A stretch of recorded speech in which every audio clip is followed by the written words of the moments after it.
बिहार शिक्षक के छठे चरण की बहाली में डीलेड वालों को प्राथमिकता देने की बात हो रही थी।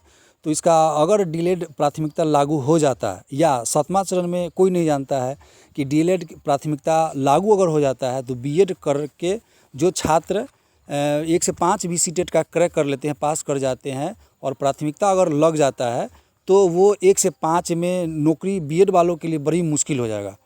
तो अभी से सीटेट का समय है। आप केवल अगर पेपर 1 को दिमाग में रख करके चल रहे हैं तो आपको दोबारा इस पर सोचना चाहिए। पेपर 2 भी आप प्रिपेयर कीजिए, क्योंकि पेपर 2 में अगर हो जाए और प्राथमिकता अगर लागू भी हो जाता है तो आपके पास एक ऑप्शन पेपर 2 का रहेगा। बहुत सारे ऐसे छात्र हैं जो पेपर 2 की तैयारी नहीं कर रहे हैं, सोच रहे हैं कि सबसे ज़्यादा बहाली और सीट तो पेपर 1 में ही होता है, तो मैक्सिमम स्टूडेंट पेपर 1 की ही तैयारी कर रहे हैं और वो पेपर 2 को इग्नोर कर देते हैं। तो पेपर 2 को इग्नोर ना करें, ये गलती आप ना करें। अगर प्राथमिकता लागू हो जाए, भविष्य का कोई नहीं जानता है, कुछ राज्यों में बीएड वालों को 1 से 5 से बाहर कर दिया गया है। राजस्थान और हिमाचल प्रदेश इसका ताज़ा उदाहरण है। तो अगर आप बीएड हैं और सीटेट की तैयारी कर रहे हैं तो पेपर 2 का अभी से महीना 1.5 महीना समय है आपके पास, तो आप पेपर 2 को भी देखें। पेपर 2 में आपका पेपर 1 से ज़्यादा अंतर नहीं होता है।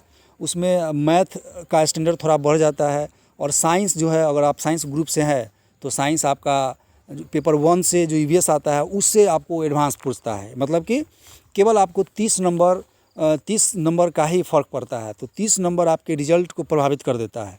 तो पेपर 2 की तैयारी कीजिए। और जो अगर आप आर्ट्स से हैं तो उसमें आपको 60 नंबर सोशल साइंस से पूछता है, जो आपको पास फेल कराने के लिए काफ़ी है।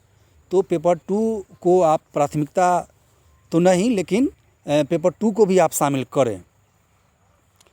बिहार में अभी आप देख रहे हैं कि लगभग 4,96,000 यानी 5 लाख लोगों ने सीटेट का फॉर्म डाला है। तो आप इसे अनुमान लगा सकते हैं कि इस बार सीटेट के लिए कितना कंपटीशन होने जा रहा है। इस बार सीटेट के लिए बहुत कंपटीशन होने जा रहा है। बहुत लोगों का 1,00,000 1.5 लाख तो रिजल्ट आप मान सकते हैं, उम्मीद कर सकते हैं कि 1,00,000 1.5 लाख रिजल्ट आ जाएगा।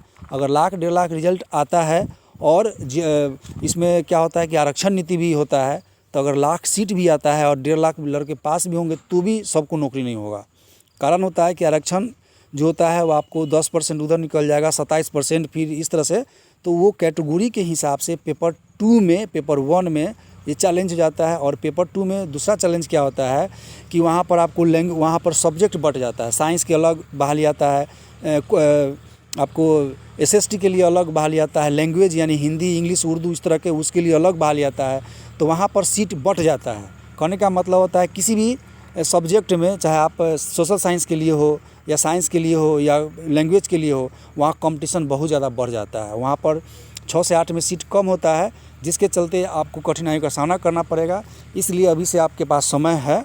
पेपर 2 के लिए भी आप सीरियस हो, पेपर 2 को इग्नोर ना करें।